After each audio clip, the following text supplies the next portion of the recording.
안녕하세요. 작가 김시연입니다. 제가 서점을 둘러보다가 자본론 해설서가 끊임없이 나오고 150년 전에 출간된 자본론에 대한 논의가 현재 진행형인 걸 보고 이번에 자본론에 대한 영상을 제작해야겠다고 생각을 했어요.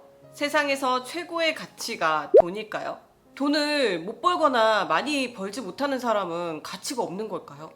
우리는 돈에 죽고 돈에 사는 세상의 절대적 법칙, 자본주의라는 시스템에서 살고 있습니다. 그런데 정작 자본주의가 어떻게 탄생했고 어떤 장단점을 가지고 있으며 어떤 시스템으로 돌아가고 있는지는 잘 몰라요. 또 학교에서도 자본주의에 대해서 배운 적은 없죠.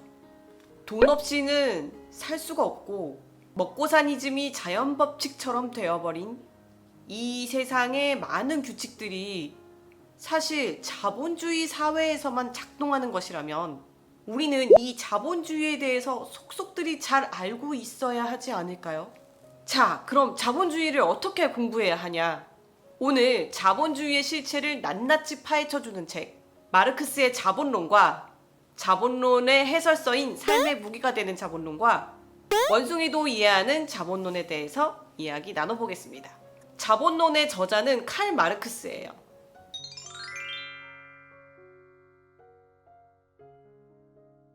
마르크스는 1815년 독일에서 태어났어요. 철학을 전공하고 박사학위를 받고 기자가 됩니다. 기자 생활을 하다가 라인 신문의 편집장이 되는데 당시 프로이센 정부가 언론을 검열하는 걸 거세게 비판하는 사설을 썼어요. 그 결과 신문은 폐간되고 마르크스는 프랑스로 이주를 하게 됩니다. 파리에서 정치 경제학과 프랑스 혁명에 대한 연구를 하고 줄기차게 파리에서도 프로이센 정부를 비판하는 글을 써요. 그래서 결국 파리에서도 추방당해서 벨기에로 가게 됩니다. 그런데 그때 유럽 전역에서 혁명의 기운이 일어나자 다시 독일로 돌아가서 폐간되었던 신문을 재창간하고 핍박받는 노동자들을 일깨우기 위한 글을 씁니다. 그렇다면 왜 마르크스는 노동자를 위한 글을 썼을까요?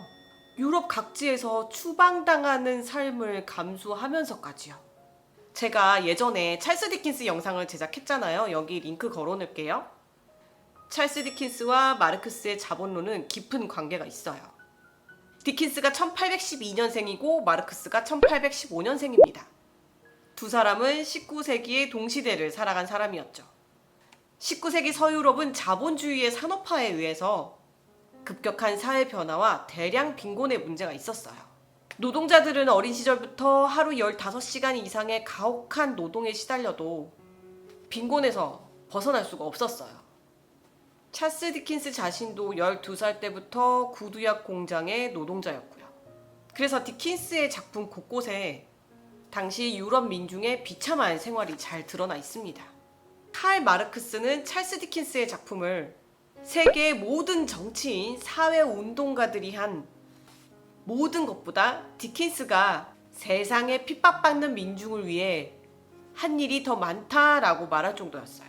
19세기 서유럽에서 대규모 공장을 소유한 자본가들은 그 어느 때보다 부유한 삶을 누렸어요. 하지만 공장의 노동자들은 잠자는 시간과 밥 먹는 시간을 제외한 모든 시간을 고된 노동에 평생 시달려도 비참한 가난의 늪에서 헤어나올 수가 없었어요. 수많은 노동자들이 이런 비참한 시간 속에서 자본가들에게 시간과 임금, 노동력을 착취당한 거예요. 이렇게 인간으로서 존엄성을 짓밟히는 대우를 받는 걸 방관할 수 없었던 마르크스는 자본주의 사회를 구조적으로 파헤친 자본론을 집필하게 됩니다. 그런데 이게 19세기만의 문제일까요? 21세기 대한민국에서 자신의 노동력을 팔지 않고서 생존이 가능한 사람이 얼마나 될까요? 신의 직장이라고 불리는 곳에서도 상사의 갑질로 자살하는 일이 벌어지는 게 지금 우리의 현실인데요. 물질이 신이 된 세상에서는 모든 것이 상품으로 거래되는 시스템 속에 살고 있죠. 인간의 가치도 상품으로 거래되는 노동력을 얼마나 가지고 있느냐에 따라 사람을 평가하는 척도가 되었습니다. 이런 시스템 속에서 인간으로서의 존엄성을 갖추려면 어떻게 해야 할까요? 임금 삭감과 아웃소싱으로 자신의 노동의 가치가 땅에 떨어져도 과연 인간으로서의 자존감을 갖고 살 수 있을까요? 자본론에서 마르크스는 자본주의에 대한 철저한 분석과 비판을 통해서 착취와 억압의 체제를 어떻게 넘어서야 할지 고민했어요. 하지만 이 책이 19세기에 출간된 책이다 보니까 원전을 읽는데 좀 많은 노력이 필요해요. 내용이 어렵고 양이 너무 방대하거든요. 그래서 쉽게 읽기가 어렵다 보니까 자본론 원전을 만나기 전에 해설서의 도움을 받을 필요가 있어요. 제가 추천하는 자본론 해설서는 삶의 무기가 되는 자본론과 원숭이도 이해하는 자본론이에요. 먼저 삶의 무기가 되는 자본론은 자본론 이후에 등장한 자본주의의 경향에 대해서 자세하게 다루고 있어요.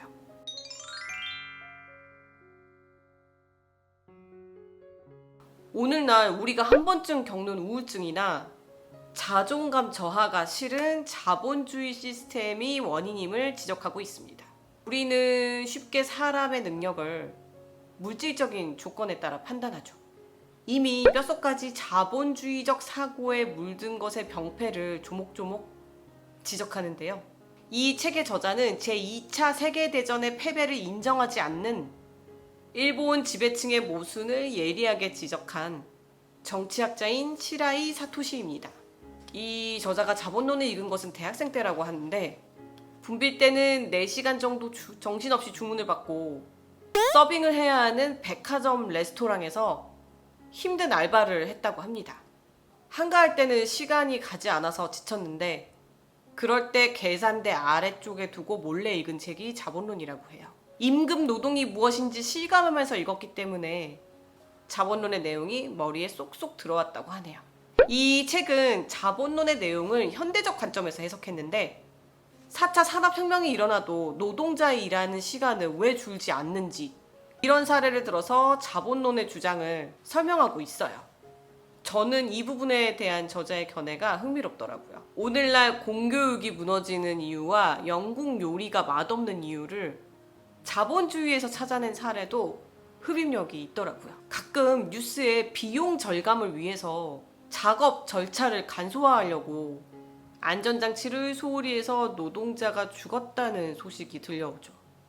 이게 이윤을 극대화하려는 자본주의의 논리 때문이라면 자본주의는 지나치게 냉혹하고 합리적이지도 않아요.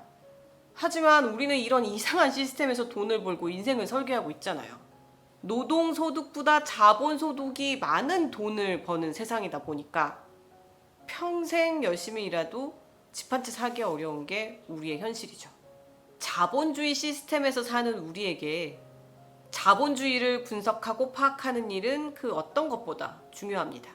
마르크스의 자본론을 쉽게 풀어 쓴 책 원숭이도 이해하는 자본론에서는 자본주의의 구조의 비밀과 빈부격차의 원인을 근본적으로 밝혀주는데요.